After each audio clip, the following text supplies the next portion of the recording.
बिहार के औरंगाबाद में 2023 के रामनवमी शोभा यात्रा पर जगह जगह षड्यंत्र पूर्वक हमले और नियमानुकूल कार्रवाई करने हेतु ज्ञापन दिया गया है। जैसा कि आप देख पा रहे हैं, जिलाधिकारी को ज्ञापन दिया गया और राज्यपाल को भी इस ज्ञापन के द्वारा सूचित किया गया कि जो बिहार सरकार की ओर से की जा रही प्रतिशोधात्मक कार्रवाई की जा रही है उसे तुरंत रोका जाए। इस उपद्रव के लिए जिम्मेदार लोगों को गिरफ्तार किया जाए। इसके लिए हर संभव संवैधानिक प्रावधान का प्रयोग किया जाए। पीड़ितों को पर्याप्त सुरक्षा प्रदान की जाए तथा आवश्यक मुआवजा दी जाए। यह सब प्रमुख मांगे हैं और श्री रामनवमी शोभा यात्रा सुरक्षा मंच के द्वारा यह कार्यक्रम किया गया, जिसमें औरंगाबाद सांसद श्री सुशील कुमार सिंह एवं अन्य काफ़ी संख्या में लोग जो हैं यहाँ उपस्थित रहे और एक दिवसीय धरना कार्यक्रम में सभी लोगों ने जो है रामनवमी शोभा यात्रा पर जगह जगह षड्यंत्र पूर्वक हमला कर हिंदुत्व को क्षति पहुँचाने के विरोध में यह जो है धरना प्रदर्शन किया और सभी लोगों ने इस संबंध में अपनी अपनी बातें बताई। इसमें सांसद सुशील कुमार सिंह और अन्य पदाधिकारियों ने काफ़ी सारी बातें बताई। क्या कुछ कहा उन्होंने, आइए जानते हैं। जैसे बिहार में हिंदू धर्म के तहत जो पर्व और त्यौहार हैं उनको मनाना एक अपराध है। ये सोचने वाली बात है कि रामनवमी के शोभा यात्रा और दशहरे के जुलूस पर ही पथराव क्यों होता है। मुहर्रम में तो कभी पथराव नहीं होता। बाकी और किसी चीज़ त्यौहार पर जो दूसरे समुदाय के लोग मनाते हैं, हिंदू उसमें हिस्सा भी लेते हैं, उनको समर्थन भी देते हैं, लेकिन सरकार का इतना कड़ा नज़रिया एक धर्म विशेष के लोगों पर क्यों है। सासाराम में अभी जो वीडियो वायरल हुआ कि एक संप्रदाय के धार्मिक स्थल से और एक संप्रदाय विशेष के लोगों के घरों से शोभा यात्रा पर पत्थर बरसाए गए। कार्रवाई किनके ऊपर होती है? कार्रवाई होती है सीधे साधे शांतिपूर्ण हिंदुओं के ऊपर। तो ये सरकार का जो पक्षपातपूर्ण और एक तरफा रवैया है, ये बहुत ही अन्यायपूर्ण है, बहुत ही दुखद है। नीतीश सरकार का ये मानना है कि अगर कोई हिंदू धर्म को मानता है तो वो सांप्रदायिक है और बाकी अन्य धर्म को मानने वाले कट्टर से कट्टर, आतंकवादी से आतंकवादी, हिंसा फैलाने वाले लोगों को वो सांप्रदायिक कहते हैं। तो ये जो दोहरा मापदंड है, दोहरा सिद्धांत है बिहार की शांति प्रिय जनता। हम लोग किसी दूसरे के पर्व में दखल डालने का तो सवाल ही नहीं, बल्कि उनको सहयोग करते हैं। लेकिन हमारी जब भी कोई होती है, कोई आयोजन होता है, तो उसके ऊपर पत्थर बरसाए जाते हैं और वो इसलिए बरसाए जाते हैं कि उनको सरकार का संरक्षण है, सरकार का समर्थन है उनको। इसलिए वैसे जो तत्व हैं उनका मनोबल बढ़ा हुआ है। वो जानते हैं कि पत्थर हम बरसाएंगे और गिरफ्तारी और प्रताड़ना दूसरे पक्ष के लोगों को होगी। विपक्ष तो लगातार कहता है कि यह सब भाजपा का षड्यंत्र है, यह कहाँ से सही है? कहने से नहीं होगा ना। सासाराम में जो घटना घटी उसका वीडियो देख लेना मुख्यमंत्री जी, कि किस धार्मिक स्थल से और किस घर से पत्थर बरसाए गए, किन लोगों के घर बम फूटे और किन लोगों के घर से बम मिले, कौन लोग अपने बम बनाते समय घायल हुए। सरकार को ये नज़र नहीं आता कि बम कौन बना रहा था और अपने बम बनाने के चलते कौन घायल हुए। तो ये सब भाजपा अपनी विचारधारा के तहत, हाँ ठीक है, ये ठीक है कि हम जो भी पर्व त्यौहार है वो शांतिपूर्ण तरीके से उत्साह और उल्लास के साथ मनाया जाए, यही हमारी संस्कृति है। हम अपने धर्म और अपने संस्कृति की रक्षा करने वाले लोगों में से हैं, इसलिए हम उसमें बढ़ चढ़ कर हिस्सा लेते हैं। लेकिन हिस्सा लेने का मतलब ये नहीं कि हम किसी दूसरे को परेशान करें या किसी दूसरे को तंग करें या किसी दूसरे के अंदर हम दखलंदाजी करें। सरकार की गंदी सोच के तहत ऐसा समझा जाता है और ऐसा माना जाता है। सरकार के पास सारा तंत्र है, सबको पता है, लेकिन सरकार एक तरफा कार्रवाई करने के लिए आमादा है। लेकिन समय पर जनता को जब अधिकार मिलता है जवाब देने का, तो जनता देगी समय पर जवाब। बात के रूप में एक बहुत बड़ा अस्त्र, बहुत बड़ा हथियार मिला होता है।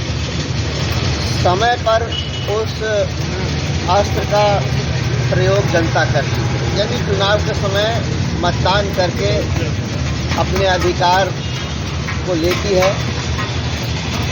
यहाँ भारतीय जनता पार्टी की जब सरकार बन जाएगी तब आप देखिएगा कि यहाँ न तो दंगे होंगे, न फसाद होंगे, न किसी तरह की इस तरह की आतंकी घटना होगी। लेकिन अभी चूँकि ऐसे तत्वों का मनोबल बढ़ा हुआ है और वो सरकार के समर्थन से, संरक्षण से बढ़ा हुआ है। एक एग्जाम्पल आपको देना चाहता हूँ। जैसे हिंदू धर्म में मंगल और रविवार को बेटी की विदाई नहीं करते। जब हम दुर्गा पूजा करते हैं और माँ दुर्गा की प्रतिमा को स्थापित करके पूजन होता है और दशमी के दिन यदि रविवार पड़ गया या मंगलवार पड़ गया तो उस दिन विसर्जन नहीं करते, इसलिए कि हमारी मान्यता है कि हम मंगल और रविवार को बेटी की भी विदाई नहीं करते।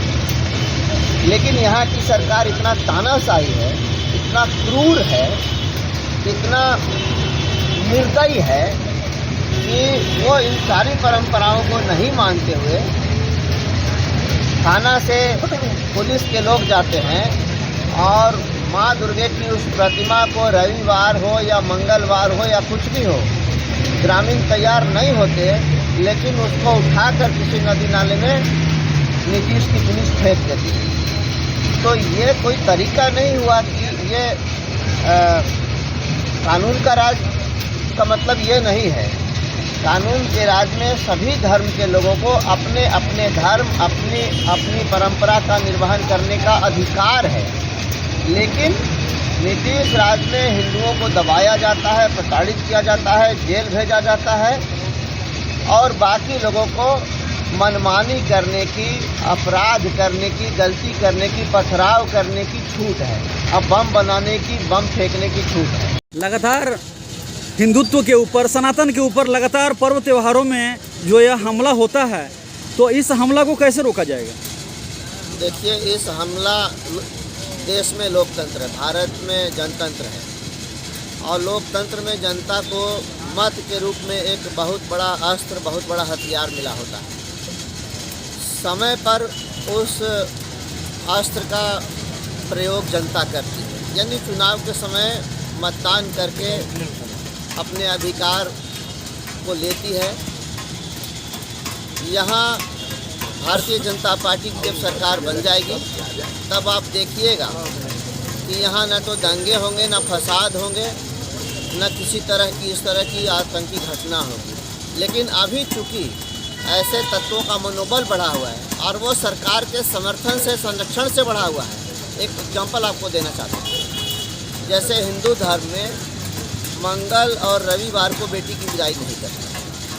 जब हम दुर्गा पूजा करते हैं और माँ दुर्गा की प्रतिमा को स्थापित करके पूजन होता है और दशमी के दिन यदि रविवार पड़ गया या मंगलवार पड़ गया तो उस दिन विसर्जन नहीं करते, इसलिए कि हमारी मान्यता है कि हम मंगल और रविवार को बेटी की भी विदाई नहीं करते। लेकिन यहाँ की सरकार इतना तानाशाही है, इतना क्रूर है, इतना निर्दयी है कि वो इन सारी परंपराओं को नहीं मानते हुए थाना से पुलिस के लोग जाते हैं और माँ दुर्गा की उस प्रतिमा को रविवार हो या मंगलवार हो या कुछ भी हो, ग्रामीण तैयार नहीं होते, लेकिन उसको उठाकर किसी नदी नाले में नीतीश की पुलिस फेंक देती है। तो ये कोई तरीका नहीं हुआ कि ये कानून का राज का मतलब ये नहीं है। कानून के राज में सभी धर्म के लोगों को अपने अपने धर्म, अपनी परंपरा का निर्वहन करने का अधिकार है। लेकिन नीतीश राज में हिंदुओं को दबाया जाता है, प्रताड़ित किया जाता है, जेल भेजा जाता है और बाकी लोगों को मनमानी करने की, अपराध करने की, गलती करने की, पथराव करने की छूट है। अब बम बनाने की, बम फेंकने की छूट है। लगता है कि आने वाला 2025 का जो चुनाव है उसमें आपकी सरकार यहाँ होगी? निश्चित रूप से होगी। जनता तो एकदम ऊब चुकी है, जनता प्रताड़ना से ऊब चुकी है। ये देश सेंटिमेंटल है।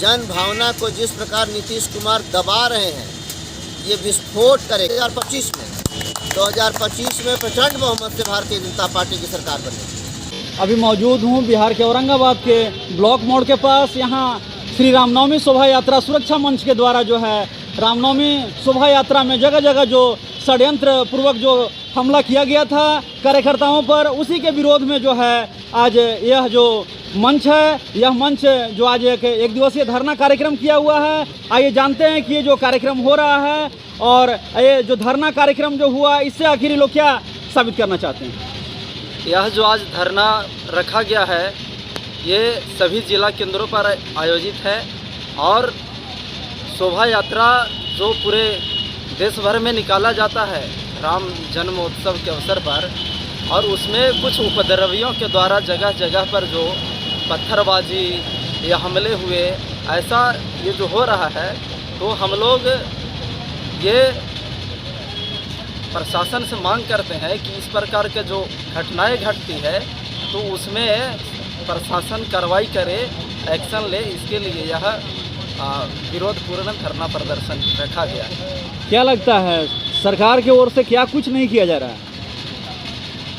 अभी सरकार के द्वारा तो किया जा रहा होगा, लेकिन जितना भी लोगों को गिरफ्तार किया जा रहा है और उसमें बिना मने जो जिसका कोई दोष नहीं है, निर्दोष लोगों को पकड़ा जा रहा है, तो ये ऐसा नहीं हो। जो दोषी है उसके ऊपर कार्रवाई होनी चाहिए, लेकिन निर्दोष लोगों को बिना मतलब के उसको पकड़ कर ले जाना ये ठीक नहीं है। रामनवमी का शोभा यात्रा हो या मुहर्रम का शोभा यात्रा हो, सभी पर जो है लगातार नज़र रखनी चाहिए सरकार को। और कहाँ कमी हो जाती है? हाँ, बिल्कुल रखनी चाहिए सभी। मैं ये नहीं कह रहा हूँ कि रामनवमी का ही होना चाहिए, लेकिन ये देखा जाता है कि हिंदू के पर्व त्योहारों में ही ऐसा घटनाएं घटती है, तो ऐसा क्यों होता है? इसलिए ये सरकार, अपने राज्य सरकार को भी इस पर ध्यान देना चाहिए। यही ध्यान आकर्षण करवाने के लिए धरना रखा गया है। रामनवमी का आखिर जो पर्व होता है वो क्या होता है? ये हिंदू समाज का भगवान राम जी का जन्म का उत्सव मनाते हैं, इसलिए जगह जगह लोग उत्साह से अपना शोभा यात्रा निकालते हैं। उत्सव में अगर षड्यंत्र होता है तो किसको दोषी मानते हैं? दोषी कौन रहता है उसमें? वो तो षड्यंत्र करने वाले ही दोषी होंगे ना। षड्यंत्र करने वाले तो क्या चाहते हैं? सरकार से क्या चाहते हैं? कार्रवाई होनी चाहिए, जो भी दोषी जो भी है उसको ऊपर कार्रवाई होनी चाहिए। चलिए एक और जन से जान लेते हैं।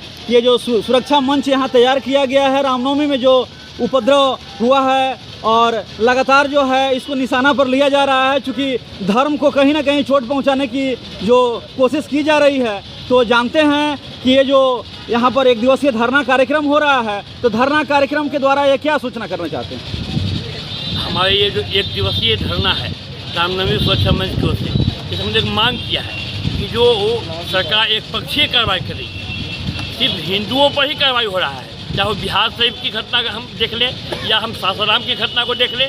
आज हमारे देश से 200 राम भक्त जेल के अंदर हैं, 500 अज्ञात हैं जिनको सरकार जो है लगातार छापामारी कर रही है। एक पक्षी, जबकि पत्थरबाजी किसकी ओर से हुआ सब लोग जानते हैं, पूरी जनता समझ रही है कि पत्थरबाजी दूसरे पक्ष की ओर से हुआ है और सारा राम भक्तों पर ही दोष मरकर उनको गिरफ्तारी हो रही है। ये सरकार इस धरने के माध्यम से मांग की है कि सरकार एक पक्ष से कार्रवाई बंद करे, क्योंकि सनातन धर्म तो यह नहीं सिखाता है कि रामनवमी हो या कोई भी पर्व त्यौहार हो उसमें इस प्रकार का दंगा हो और यहाँ अशांति फैले। यह इतिहास है। हम हमेशा राम के भक्त हैं। श्री राम जय राम को उद्घोष के साथ, राम लखन जानकी जय बोलो हनुमान को उद्घोष के साथ हम शोभा यात्रा निकालते हैं, प्रत्येक वर्ष निकालते हैं। पर दूसरी ओर से ये पत्थर फेंके जाते हैं। हमारी ओर से हम मुहर्रम में तो कभी पत्थर नहीं फेंके हैं। कोई कह दे कि हमने मुहर्रम में कभी पत्थर फेंका है, किंतु आज उनकी ओर से ये सारी घटनाएं होती है।